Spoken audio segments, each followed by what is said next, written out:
आप देख रहे हैं सुदर्शन न्यूज। नमस्कार, आप देख रहे हैं सुदर्शन न्यूज। मैं हूं आपके साथ ज्योति यादव। चलिए बुलेटिन की शुरुआत करेंगे उत्तराखंड की खबरों के साथ। मुख्यमंत्री पुष्कर सिंह धामी मंगलवार को जनपद रुद्रप्रयाग के अतिवृष्टि से प्रभावित केदार घाटी का निरीक्षण करने पहुंचे। जल्द ही मुख्यमंत्री केदार घाटी में प्रभावित क्षेत्रों का हवाई सर्वेक्षण और स्थलीय निरीक्षण भी करेंगे। इस दौरान मुख्यमंत्री पैदल यात्रा को संचालित करने सहित अन्य बिंदुओं पर भी अधिकारियों के साथ समीक्षा करेंगे। इसके साथ ही मुख्यमंत्री केदार घाटी में अतिवृष्टि से हुए क्षतिग्रस्त सड़क और अन्य मार्गों सहित अन्य नुकसान और पुनर्निर्माण की योजनाओं की समीक्षा भी करेंगे। मुख्यमंत्री के साथ मौके पर कैबिनेट मंत्री सौरभ बहुगुणा, मुख्य सचिव राधा रतूड़ी, डीजीपी अनुभव कुमार, सचिव लोक निर्माण विभाग पंकज पांड्या, सचिव आपदा विनोद कुमार और गढ़वाल कमिश्नर विनय शंकर पांड्या सहित अन्य अधिकारी कर्मचारी जो हैं वो मौजूद रहे। तो मुख्यमंत्री पुष्कर सिंह धामी केदार घाटी का निरीक्षण करने पहुंचे और आपको बताते चले कि जल्द ही प्रभावित क्षेत्रों का हवाई सर्वेक्षण भी मुख्यमंत्री पुष्कर सिंह धामी के द्वारा यहां पर किया जाएगा।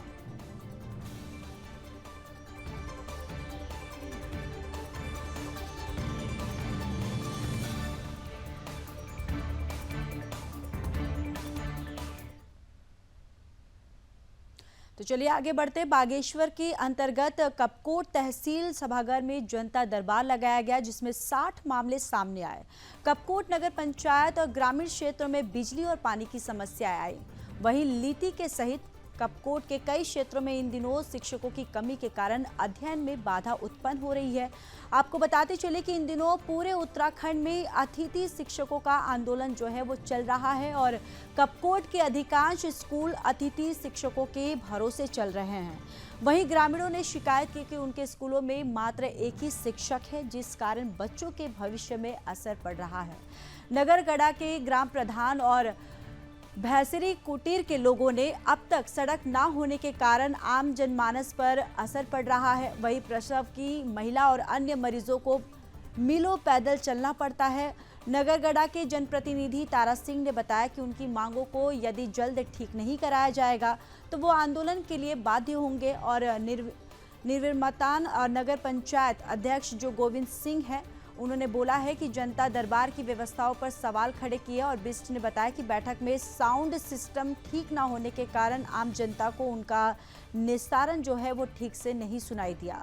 वहीं ओमकार होटल के स्वामी नीलकमल द्वारा बिजली विभाग पर अधिक बिल और अधिक वोल्टेज के कारण उनके विद्युत उपकरण पर नुकसान का आरोप लगाया गया। इस मामले में जिलाधिकारी अनुराधा पाल ने विभाग को जांच के आदेश दिए। वहीं बघर मोटर मार्ग पर चल रहे गुणवत्ता पर भी जनप्रतिनिधि शेर सिंह बिष्ट ने सवाल खड़े किए हैं।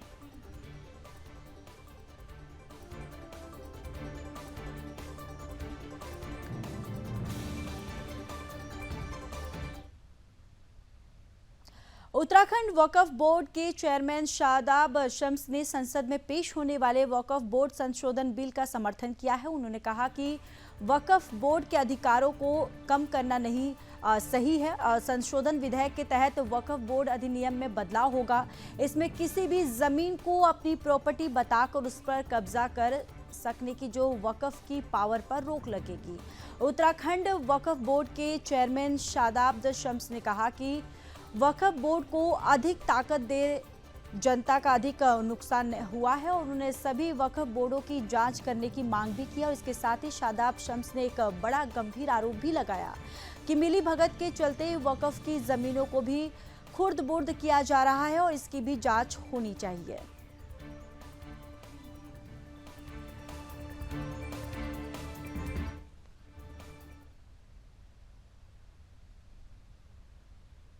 तो चलिए आगे बढ़ते। कॉर्बेट में लगते रामनगर वन प्रभाग के मोहान क्षेत्र में एक घायल बाघ का वीडियो जो है वो वायरल हो रहा है, जिसमें बाघ के शरीर में चोट के निशान दिखाई दे रहे हैं। और जहां बाघ लगातार आबादी के पास ग्रामीण क्षेत्र मोहान और चुकुम क्षेत्र में दिखाई दे रहा है, जिसके चलते ग्रामीणों में भी दहशत बनी हुई है। वहीं इस संबंध में जानकारी देते हुए रामनगर वन प्रभाग के डीएफओ दिगंत नायक ने बताया कि कई बार शिकार के दौरान बाघ घायल हो जाते हैं।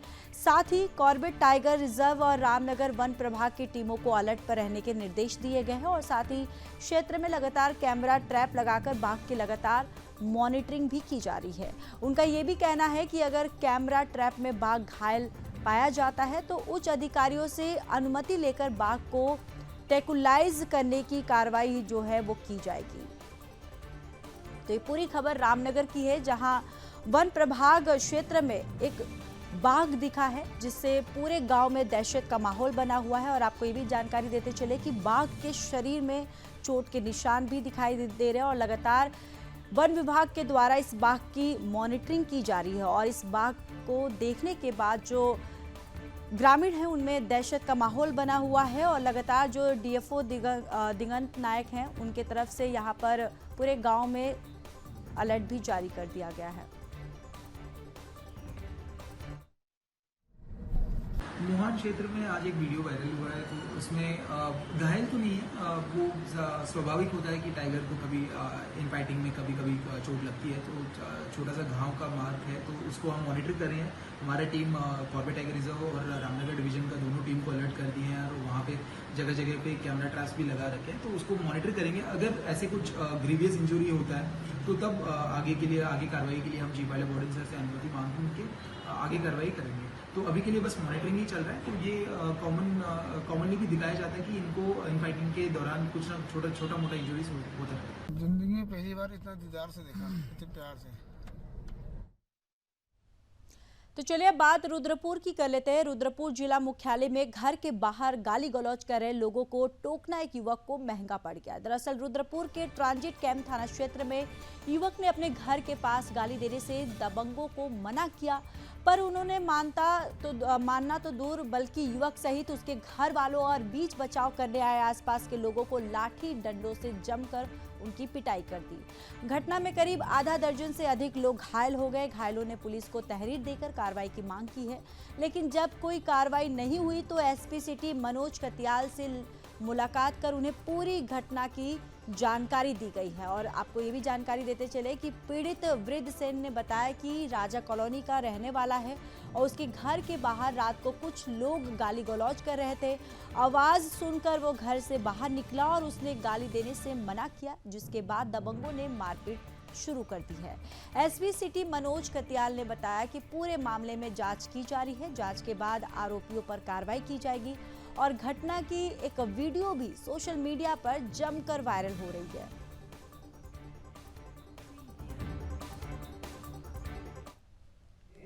सर वो किसी दूसरे को मारने आए थे, वो मिला नहीं घर पे।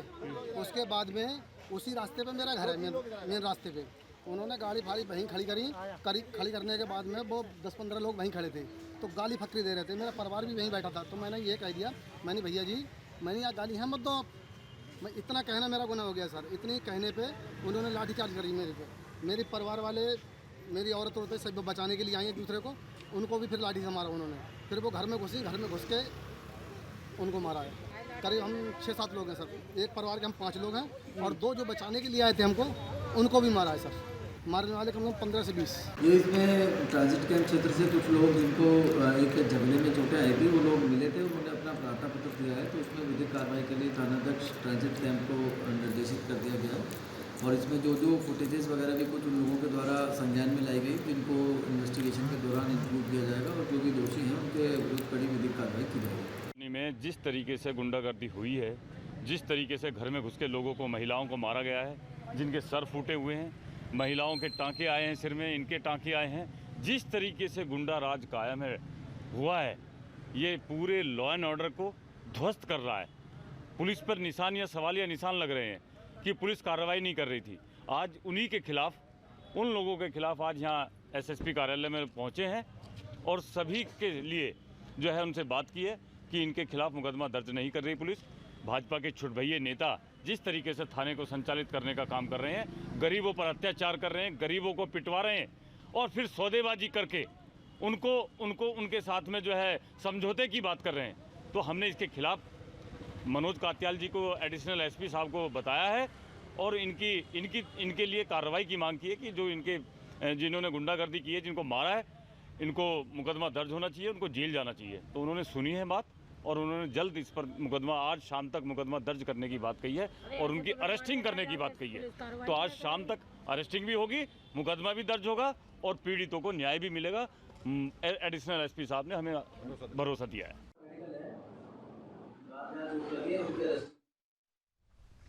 उत्तराखंड मुख्यमंत्री पुष्कर सिंह धामी ने रुद्रप्रयाग में रिंग रोड स्थित सूचना भवन में सूचना विभाग की लगभग 5 घंटे की समीक्षा बैठक ली, जिसमें सरकार की जन कल्याणकारी योजनाओं को आमजन तक प्रभावी माध्यम से पहुंचाने के लिए सूचना तंत्रों को मजबूत किए जाने के निर्देश दिए। साथ ही आधुनिक तकनीक के प्रयोग के साथ प्रिंट, इलेक्ट्रॉनिक माध्यमों के साथ ही सोशल मीडिया और यूट्यूब माध्यमों का भी अधिक प्रयोग सुनिश्चित करने और कार्यों में तेजी लाने के लिए भी सूचना विभाग द्वारा ई फाइलिंग प्रणाली का उपयोग किए जाने के साथ जनपदों में सूचना तंत्र को मजबूत किए जाने के भी निर्देश दिए गए। उन्होंने कहा कि सुनिश्चित किया जाए कि सूचना तंत्र राज्य के पर्वतीय जनपदों में भी मजबूत हो, जिसके लिए विभाग के वरिष्ठ अधिकारियों को जनपदों का नोडल अधिकारी बनाया जाए। मुख्यमंत्री ने सूचना विभाग के विभिन्न प्रभागों का निरीक्षण भी किया। आपको बताते चले कि मुख्यमंत्री ने इस अवसर पर घोषणा की कि पत्रकार कल्याण कोष के लिए कॉर्पस फंड की धनराशि 5 करोड़ से बढ़ाकर 10 करोड़ की जाएगी। पत्रकारों के लिए ग्रुप इंश्योरेंस लागू करने के संबंध में उन्होंने विभाग को परीक्षण के साथ तहसील स्तर तक पत्रकारों को मान्यता प्रदान करने के लिए भी व्यवस्था बनाए जाने के निर्देश दिए। उन्होंने कहा कि सरकार और जनता के बीच समन्वय बनाने के लिए सरकार के चेहरे के रूप में सूचना विभाग की महत्वपूर्ण भूमिका होती है। विभाग द्वारा सुनिश्चित किया जाए कि मीडिया और विभिन्न प्रचार माध्यमों से जनता को सरल भाषा में सरकार के कार्यों और योजनाओं की जानकारी दी जाए।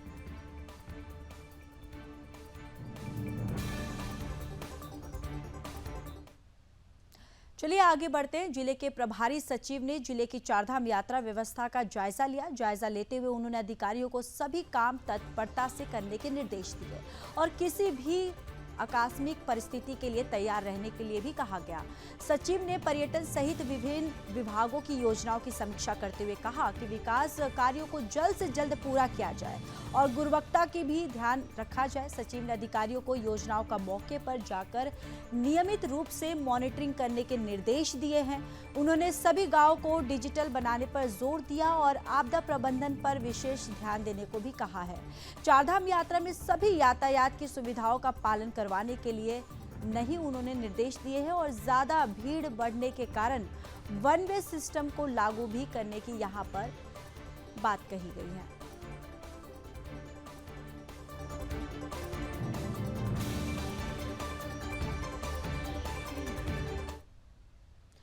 केदारनाथ में चल रहे रेस्क्यू ऑपरेशन में अब तक 10,000 से अधिक फंसे तीर्थयात्रियों को रेस्क्यू कर लिया गया है। तो वहीं टिहरी जिले में ऐसी आपदा आई है जिसने कई लोगों के आशियानों को उजाड़ दिया है और कई लोग एक झटके में बेघर हो गए हैं। और इसके साथ ही उत्तरकाशी में एक सप्ताह में गंगोत्री धाम में बीते रविवार दोपहर को तीसरी बार भागीरथी नदी का जो जलस्तर है वो बढ़ गया है। नदी के जलस्तर बढ़ने के कारण गंगा स्नान घाट और आरती स्थल भी जलमग्न हो गए हैं, जिसके बाद उत्तरकाशी और टिहरी जिले के प्रभारी मंत्री प्रेमचंद अग्रवाल ने कहा कि गंगोत्री और यमुनोत्री में जलस्तर जो है वो बढ़ा है। अधिकारियों को निरीक्षण के लिए निर्देशित कर दिया गया है और प्रभारी मंत्री ने जानकारी देते हुए बताया कि उत्तरकाशी जिले में कोई भी कैजुअलिटी जो है वो नहीं हुई है, बल्कि पशु हानि भी नहीं हुई है, जिसका मुआवजा दिया जा चुका है। और टिहरी जिले में आई आपदा के बाद जो कैजुअलिटी और जो पशु की हानि हुई थी उनको समय से पहले ही मुआवजा दिया जा चुका है। जिन परिवारों को शिफ्ट किया गया है वहां पर रहने और खाने पीने की जो व्यवस्था है वो भी कर दी गई है और सड़कों को दुरुस्त करने का जो कार्य है यानी जो काम है वो लगातार किया जा रहा है। कैबिनेट मंत्री ने प्रेमचंद अग्रवाल ने अपील की है कि मानसून के दौरान आपदा की स्थिति में सचेत रहें।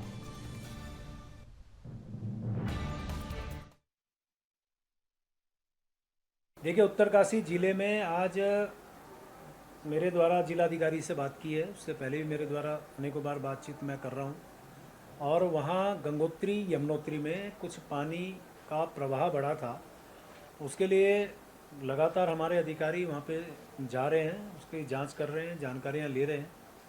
साथ में मेरे द्वारा कहा गया कि इस दोनों जगह के लिए ये लॉन्ग टाइम जो स्कीम है वहाँ बननी चाहिए, ताकि बार बार वो जो समस्या आ रही है, क्योंकि गंगोत्री और यमुनोत्री हमारे यहाँ प्रसिद्ध धाम माने जाते हैं, तो उनके लॉन्ग टर्म स्कीम बने ताकि समस्या हमेशा के लिए उसका निवारण हो सके, और जो छोटी समस्याएं हैं उसका जिलाधिकारी लेवल पे उसका समाधान हो। जहाँ पे जो भी इस प्रकार की दिक्कतें आ रही हैं, जिलाधिकारी को कहा गया है कि वो पूरी तरह से मुस्तैद रहें। समस्याओं के निराकरण के लिए सभी अधिकारियों को उसमें पूरी तरह से मुस्तैद रहने के लिए मेरे द्वारा कहा गया है।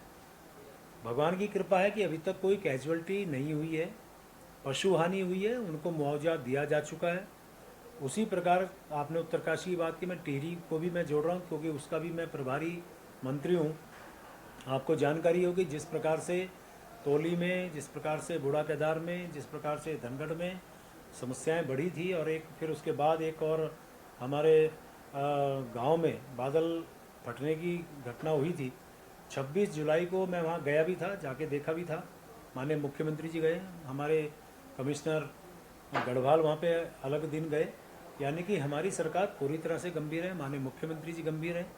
उनके लिए जो हमारी कैजुअल्टी हुई उनको मुआवजा राशि दी जा चुकी है। पशु हानि जहाँ हुई है उनको मुआवजा राशि समय से पहले, यानी समय के अंतर्गत हमने दिया है।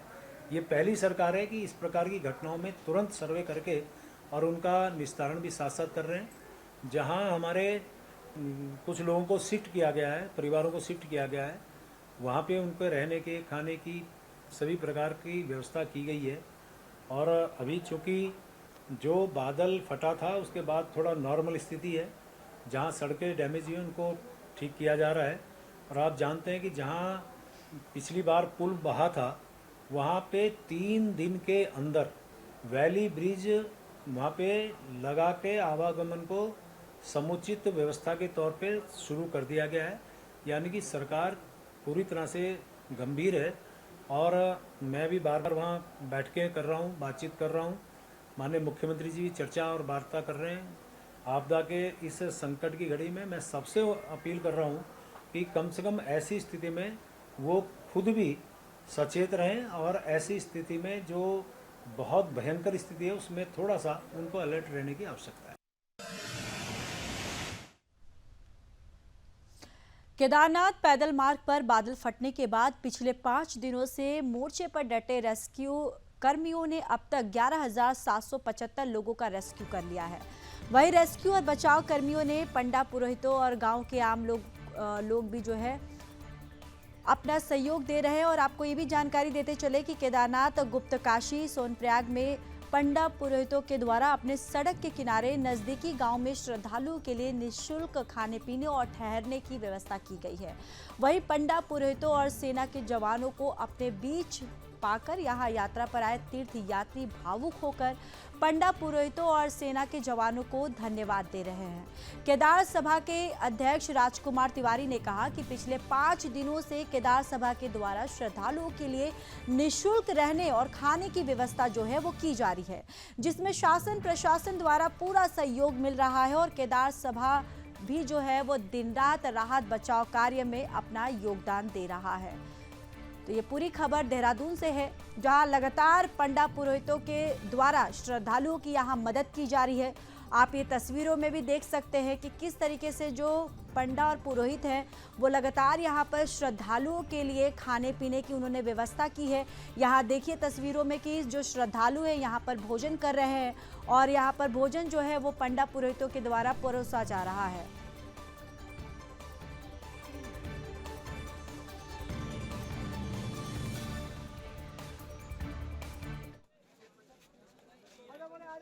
बरसात मानसून भी है, और पहले से भी आपदा में हमारा फोकस चूँकि पहाड़ में भूस्खलन की और अतिवृष्टि के कारण से अत्यधिक सड़कों के बहने की, पुलों के क्षतिग्रस्त होने की ज़्यादा से ज़्यादा जो है ये ऐसे मामले सामने आते हैं।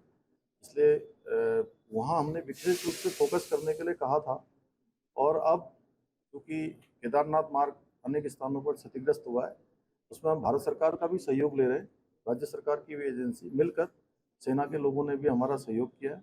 बहुत सारे लोग, सारे नोडल विभाग, SDRF, NDRF, आपदा प्रबंधन विभाग, अनेक विभागों ने, रक्षा मंत्रालय ने भी, आपदा प्रबंधन विभाग के लोगों ने भी, जिला प्रशासन ने, अनेक हमारे स्वयंसेवी संस्थाओं ने, हमारे वहाँ के जनप्रतिनिधियों ने, यहाँ तक कि ग्राम प्रधान हमारे एक मुलायम सिंह हैं जो हर बार आपदा में अपना वहाँ पर भंडारा करते हैं और लोगों का सहयोग करते हैं। ऐसे अनेक लोग हैं, तीर्थ पुरोहित हैं, पंडा समाज के लोग हैं, हक हकूकधारी हैं, सभी होटल व्यवसायी हैं, सब मिलकर आगे आते हैं। मैं उन सभी का भी धन्यवाद करता हूं कि उन सब लोगों ने इस आपदा के समय में अपना निजी स्वार्थ छोड़ के जनहित के लिए वो लोग आगे आए हैं और सभी लोगों की मदद की है। जय श्री केदार। और आज सारे जो यहाँ फंसे हुए यात्री हैं, मुंबई की तर्ज पर अब उत्तराखंड पुलिस की मालखाने भी हाईटेक बनाए जाएंगे, जिसे एविडेंस मैनेजमेंट सेंटर के नाम से जाना जाएगा। इसमें मुकदमा से संबंधित साक्ष्य और माल का रखरखाव किया जाएगा। आपको बताते चले कि आपराधिक घटना के बाद मौके से बहुत से साक्ष्यों को पुलिस इकट्ठा करती है। मसलन यदि हत्या हुई है तो हत्या किस हथियार जो है वस्तु के प्रहार से की गई है और इसे साक्ष्य के रूप में पुलिस को रखना पड़ता था। सालों साल चलने वाले मुकदमों में इनका प्रबंधन जो है वो रखना काफ़ी मुश्किल होता था, लेकिन अब सबूतों में QR कोड लगाकर कंप्यूटर की मदद से माल साक्ष्यों का पता चल सकेगा। वहीं आपराधिक मामले की घटनास्थल पर साक्ष्य प्राप्त करने में भी आसानी आएगी। और IG पुलिस आधुनिकीकरण नीलेश आनंद भरने का कहना है कि मालखाने को हाईटेक बनाए जाने पर काम चल रहा है और इसके लिए मुंबई के एडवांस मैनेजमेंट सेंटर की व्यवस्था और डिजाइन का अध्ययन किया जा रहा है।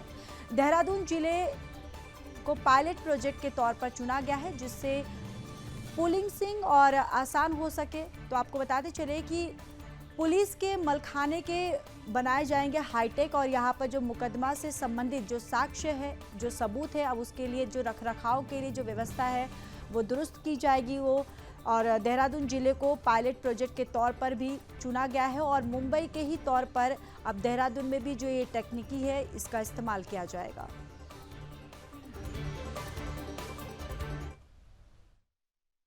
ये भारतीय न्याय संहिता में जो पुलिस के लिए जो अभी नए कानून के तहत जो निर्देश आए हैं उसमें हमको जो है जो भी हमारा माल हम लोग जो क्राइम सीन पे जाने के बाद जो भी पुलिस को कार्रवाई करनी है वो सारी ऑनलाइन होनी है। वहाँ पर मौके पे सारा जो भी होना है वो सारा डिजिटली होगा और वहीं पे सारा सील पैक होके जो है वो जो चेन ऑफ कस्टडी होती है वो भी डिजिटल रखी जाएगी। तो उत्तराखंड पुलिस प्रयास कर रही है कि पूरा जो है इसको जो भी क्राइम सीन पे जैसे मर्डर हो, डकैती हो, वहाँ जाने के बाद जो भी सीजर होते हैं, डॉक्यूमेंट्री एविडेंस होते हैं, अन्य एविडेंस, साइंटिफिक एविडेंस होते हैं, तो पूरी फॉरेंसिक टीम वहाँ पर मौके पर जाकर जो सर्च सीजर होगा वो जो है हम लोग प्रयास कर रहे हैं कि जो वहाँ से जिला लेवल पे एक माल खाना बनाने का प्रयास चल रहा, तो जो है थाने के माल खाने में न जाते हुए वो जिला स्तर पे डायरेक्ट आएगा और वहाँ पर एक बड़ा जो है हमारा वेयर हाउस टाइप होगा। उस वेयर हाउस में जो है वो पूरा रैक्स बने होंगे। उस रैक्स में जो है पूरा QR कोड और उसका बार कोड स्कैनिंग की जाएगी ताकि पूरा एक सेकंड में आपको पता रहेगा कि कौन सा माल कब है, कहाँ रखा हुआ है, वो किस डेट में कोर्ट में जाना है। तो पूरा साइंटिफिक होगा, कंप्यूटर में दिखाई देगा। माल का जो है वो टैंपरिंग कोई नहीं कर पाएगा, उस पर छेड़छाड़ नहीं कर पाएगा माल के साथ। माल प्रोड्यूस जो है सही समय से होगा, डेट कब लगी है वो कैलेंडर्स में अलर्ट आएंगे। तो इस तरह से एक हाईटेक सिस्टम बनाने का प्रयास चल रहा है। इसमें अभी प्रयास अभी जस्ट शुरू हुआ है, तो इसको देहरादून में हम लोग पहला पायलट प्रोजेक्ट की शुरुआत करेंगे।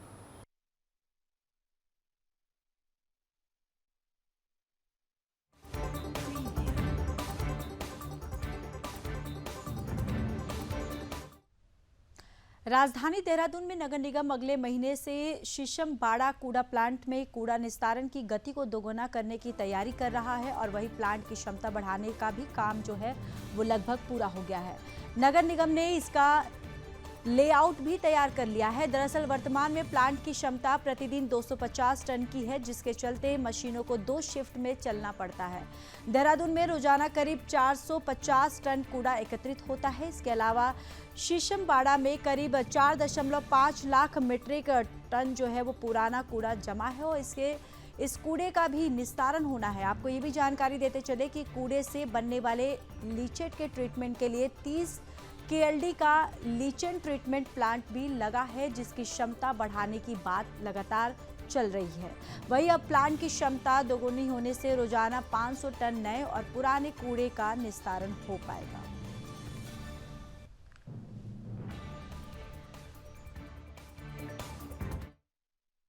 के माननीय NGT के निर्देश के क्रम में हमको अपने प्लांट की कैपेसिटी को बढ़ाना है। हमारे प्लांट की कैपेसिटी अभी 250 टन पर शिफ्ट की है, चूँकि हमारा कूड़ा करीब 450 टन निकलता है, तो हम 2 शिफ्ट में ऑपरेशन करके अपने अपशिष्ट का प्रोसेसिंग करते हैं। अभी हम इसको दोगुना कर रहे हैं ताकि एक ही शिफ्ट में हम 500 टन। तो चलिए अब बात पौड़ी की कर लेते हैं। पौड़ी जैती चक गांव में बादल फटने के बाद ग्रामीण काफी खौफ में हैं और गांव वालों का कहना है कि बादल फटने की घटना से उनके खेत भी खराब हो गए हैं और घरों पर भी संकट पैदा हो गया है। रास्ता और पुलिया क्षतिग्रस्त हो गई है, जिससे गांव में सामग्री पहुंचाने के लिए खच्चरों का इस्तेमाल किया गया है और जिस कारण सामान महंगा हो रहा है। लगातार हो रही बारिश के चलते रोजमर्रा के कार्य जो काम है, जिसको लेकर ग्रामीण काफ़ी परेशान हो रहे हैं। ग्रामीणों ने कहा कि सरकार से स्थिति से निपटने के लिए लगातार जो ग्रामीण हैं यहाँ पर मदद की गुहार भी लगा रहे हैं। तो जैती गांव में बादल फटने से यहाँ पर जो लोग हैं, जो ग्रामीण हैं, काफ़ी खौफ में हैं और बादल फटने से गांव वालों का लगातार यहाँ पर काफ़ी नुकसान हुआ है और जो ग्रामीण हैं उनके रोज़मर्रा की ज़िंदगी पर भी इस बादल फटने का असर साफ तौर पर देखा जा रहा है।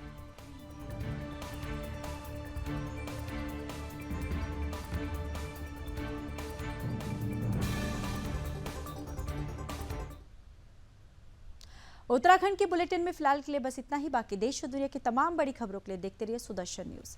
जय हिंद।